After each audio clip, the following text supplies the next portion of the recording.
अपने तीसरे quantum number पे पहुंच चुके हैं। होपफुली कि तुम्हें शायद दोनों क्वांटम नंबर समझ में आए होंगे कि प्रिंसिपल क्वांटम नंबर हमारा n है जो कि हमें शेल के बारे में बताता है। सेकंड क्वांटम नंबर हमारा एजीम्यूथुअल क्वांटम नंबर है जिसको L से रिप्रेजेंट करते हैं, जो कि हमें सब शेल्स की इंफॉर्मेशन देता है। And third quantum number is magnetic quantum number which gives the information about orbital of electron. Third कौन सा है? मैग्नेटिक क्वांटम नंबर, जिसको कि हम रिप्रेजेंट करते हैं m से, जो कि हमें किसके बारे में बताता है? ऑर्बिटल ऑफ इलेक्ट्रॉन के बारे में, ऑर्बिटल ऑफ एन इलेक्ट्रॉन के बारे में बताता है। मतलब यही बताता है बस, है ना, और कुछ नहीं बताता है। तो इसमें हमें बहुत सारे पॉइंट नहीं करने, पर उसी एक ही चीज को डिटेल में समझना है। तो अब ये हमें ऑर्बिटल के बारे में कैसे बताता है? अच्छा, ऑर्बिटल किसके अंदर होते हैं? सब शेल्स के अंदर होते हैं। तो अगर अब हमें ये जानना है कि किसी सब शेल में कितने ऑर्बिटल्स होते हैं, तो उसका भी एक फॉर्मूला है।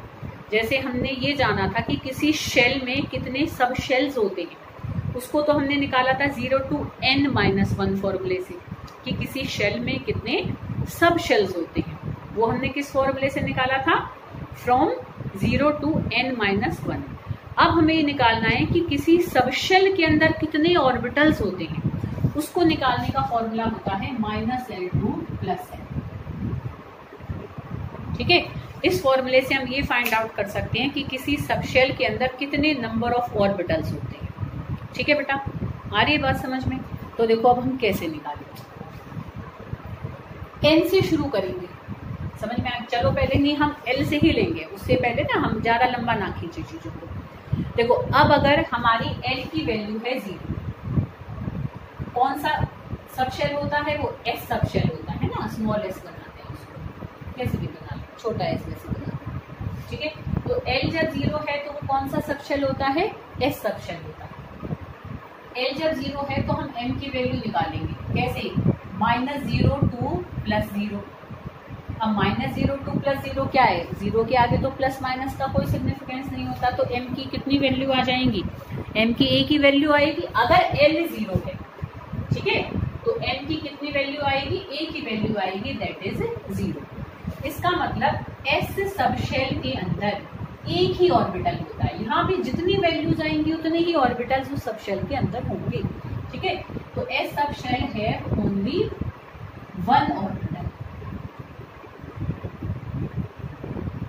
ऐसे जब देखो L की वैल्यू होगी 1, तो वो कौन सा सब शेल होता है? P सब शेल होता है। तो अब M की वैल्यू यहाँ पुट करो तो क्या बनेगा? -1 2 + 1, तो -1 2 + 1। अब -1 और +1 के बीच में 0 भी तो होगा। ठीक है, तो जब L की वैल्यू 1 है मतलब P सब शेल है, तो कितनी वैल्यूज आई? 1 2 3। तो इसका मतलब P सब शेल में कितने ऑर्बिटल्स होंगे? P सब शेल हैव 3 ऑर्बिटल्स। कितने ऑर्बिटल्स होंगे उसके अंदर? 3 ऑर्बिटल्स होंगे। और वो 3 ऑर्बिटल देखो बेटा कौन कौन से होते हैं? एक होता है px, एक होता है py और एक होता है pz। pz के लिए हम m की वैल्यू 0 मानते हैं, px के लिए हम m की वैल्यू +1 मानते हैं, py के लिए m की वैल्यू हम -1 मानते हैं। ये 3 वैल्यूज है ना बेटा। m की 3 वैल्यूज होती हैं p सब शेल के अंदर। हर वैल्यू हमें एक ऑर्बिटल के बारे में बता रही है। तो कौन सी वैल्यू किस ऑर्बिटल के बारे में बता रही है? p सब शेल के अंदर कितने ऑर्बिटल होते हैं? 3।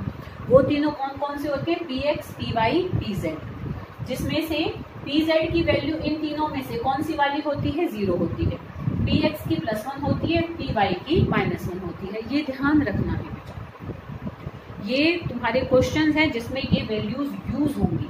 तो यू मस्ट नो कि भाई ऐसे px, py, pz मैं कराऊंगी, ऐसे तुम्हें कुछ क्वेश्चंस वीडियो में है, फिर तुम्हें बाकी खुद करने होंगे। कोई प्रॉब्लम हो तो पूछ लेना। ठीक है, तो ये हमने अभी पहले p के लिए देखा। आई बेटा बात समझ में?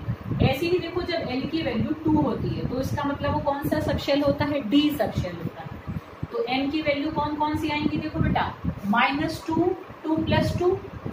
अब -2 और +2 के बीच में और क्या क्या वैल्यू बनेगी? -1 0 +1 और +2 तो है ही। कितनी वैल्यू हो गई? 1 2 3 4 5।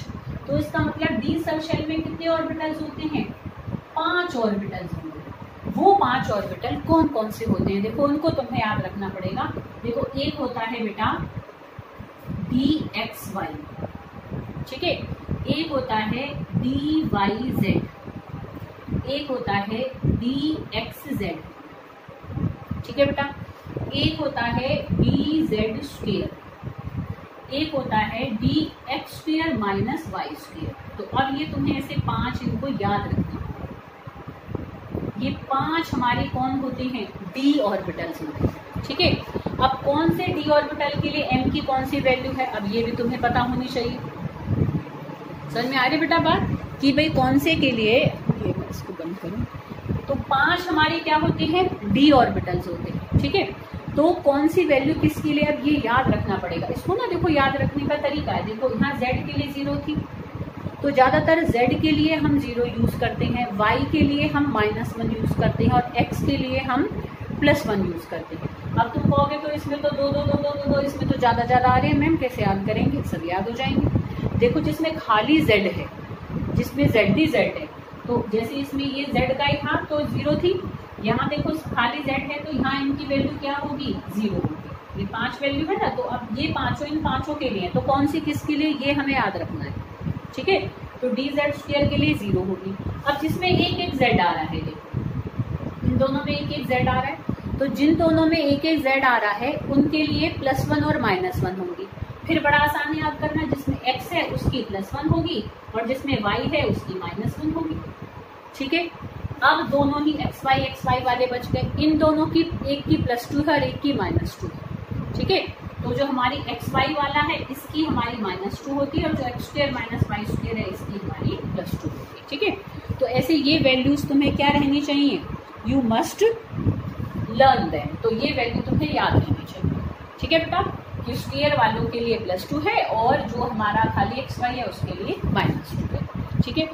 ऐसे ही अगर l हमारा क्या होगा बेटा, l अगर हमारा l की वैल्यू 3 होगी, ठीक है, 3 होगी तो वो कौन सा होगा, f सब शेल होता है, ध्यान करो पीछे बताया था ना बेटा तुम्हारा कि जब l की वैल्यू 0 है तो वो s सब शेल होता है, 1 है तो वो p सब शेल है, 2 है तो वो d सब शेल है, 3 है तो वो f सब शेल है। तो f सब शेल है तो m की वैल्यू देखो क्या होंगी, -3 से लेकर +3 तक, -3 और +3 के बीच में क्या आएगा, -2 -1 0 +1 +2 और +3, तो नहीं 1 2 3 4 5 6 7 हैं, तो 7 ऑर्बिटल्स होते हैं बेटा इन f सब शेल। तो वो 7 f ऑर्बिटल्स कौन से होते हैं वो तुम्हें नहीं करना है, ठीक है। d ऑर्बिटल्स तक हमें टाइप्स भी देखने हैं कि कौन कौन से हैं, बट f सब शेल के अंदर ऑर्बिटल्स की टाइप देखने की ऐसे कोई हमें नीड नहीं है, ठीक है बेटा। आ रही है बात समझ में। तो ये हमने मैग्नेटिक क्वांटम नंबर को देखा, ये देखा कि भाई किसी सब शेल के अंदर कितने ऑर्बिटल्स हो सकते हैं, वो हम निकालते हैं with the help of this formula -L2 + L।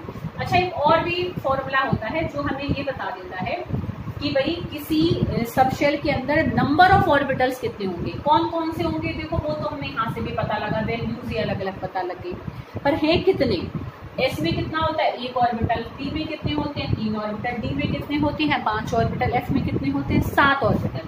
तो वो भी हमें एक छोटा सा फॉर्मूला होता है 2l + 1। तो यहाँ से भी हम क्या निकाल सकते हैं, m की एक तरीके से नंबर ऑफ ऑर्बिटल्स को निकाल सकते हैं किसी पर्टिकुलर सब शेल के अंदर।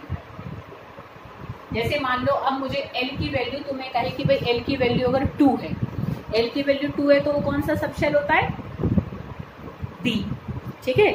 जिन्होंने भी सही बोला है वेरी गुड, और जिन्होंने सही नहीं बोला है उनके लिए भी वेरी गुड, कोई ऐसी बात नहीं है बेटा, है ना, ध्यान रखोगे तुम्हें भी याद हो जाएगा, ठीक है। तो अगर l की वैल्यू हमारी क्या है 2 है, तो देखो कितना आ जाएगा 5 आया, 2 किसके लिए होता है, d के लिए, d के लिए अभी हमने निकाली थी, देखो ये कितनी आई थी 5 आए थे ना। तो हम number of values of m या number of orbitals find out कर सकते हैं with the help of this formula, ठीक है। तो ये हमने देखा मैग्नेटिक क्वांटम नंबर, ठीक है बेटा, कोई दिक्कत। तो देखो ये हमने पूरा डिटेल में देखा है, मतलब ये एक तरीके से अब खत्म है क्वांटम नंबर। ये हमें मेन इंफॉर्मेशन चाहिए थी कि किसी शेल के अंदर कितने सब शेल्स होते हैं, वो हम निकालते हैं 0 to n - 1 फॉर्मूले से। किसी सबशेल के अंदर कितने ऑर्बिटल्स होते हैं वो हम निकालते हैं with the help of -L2 + L फॉर्मूले से, ठीक है।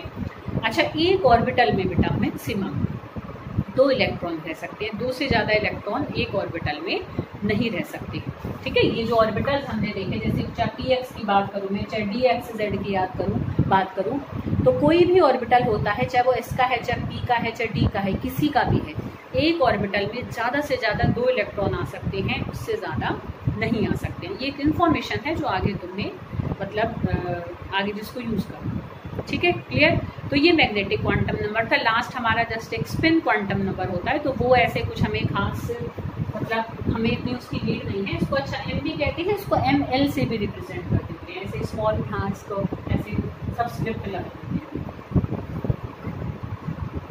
ठीक है। मतलब ML से भी कई बार डिनोटेड होता है, तो ऐसी कोई परेशान होने वाली बात नहीं, जनरली हम M ही यूज करते हैं। तो जो लास्ट क्वांटम नंबर है वो हमारा कौन सा होता है? Spin quantum. कौन सा है? बोला करो ऐसे। अब मैं तो ऐसी सोचती हूँ कि सारी बैठी है, हमारी 13 लड़कियां हो चुकी हैं साइंस में। वेरी गुड बेटा, अच्छा लग रहा है हमें। और बच्चों को भी लाओ बेटा, जो नई बच्चे आई हैं, ठीक है, जो हितेश आई है और हमारी आकृति आई है, एक शीतल है। तो बच्चों, अगर तुम्हें लगे कि हाँ सही है, ठीक पढ़ाई होती है, अच्छा लग रहा है, पहले तुम सेटिस्फाई हो जाओ। तुम्हें अगर सही लग रहा है तो बेटा और भी अपने साथ की बच्चियों को लाओ। ये हम अपनी तरफ से पूरी बेटा ईमानदारी भरी कोशिश करेंगे और तुम्हें कोई भी कैसी भी कमी नहीं होने देंगे। ना कोई ट्यूशन की ज़रूरत पड़ेगी, किसी भी तरीके की तुम्हें कोई हेल्प बाहर से लेने की ज़रूरत नहीं है। कोई दिक्कत आती है हमारे सब्जेक्ट में, हम अवेलेबल हैं, हमसे पूछो बेटा, हम तुम्हारी हर प्रॉब्लम को सॉल्व करने की अपनी तरफ से पूरी कोशिश करेंगे, ठीक है। अच्छा, अब हम लास्ट क्वांटम नंबर है हमारा, दैट इज स्पिन क्वांटम। उसको हम S से रिप्रेजेंट करते हैं, ठीक है।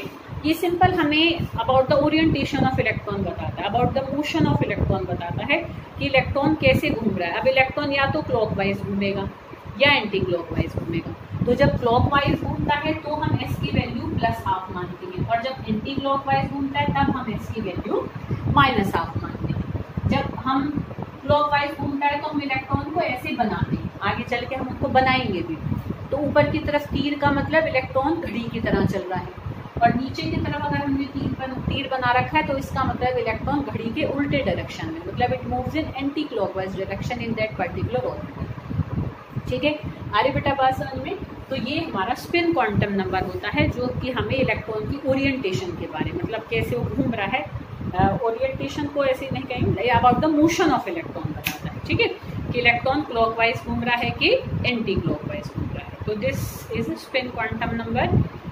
अच्छा, ये हमने अपने अब देखो चारों क्वांटम नंबर्स कर लिए हैं। अब इनसे रिलेटेड एक टेबल मैंने बनाई है कि ताकि तुम्हें पूरी इन्फॉर्मेशन एक जगह दिखे, तो उसको मैं तुम्हें समझाती हूँ इन नेक्स्ट।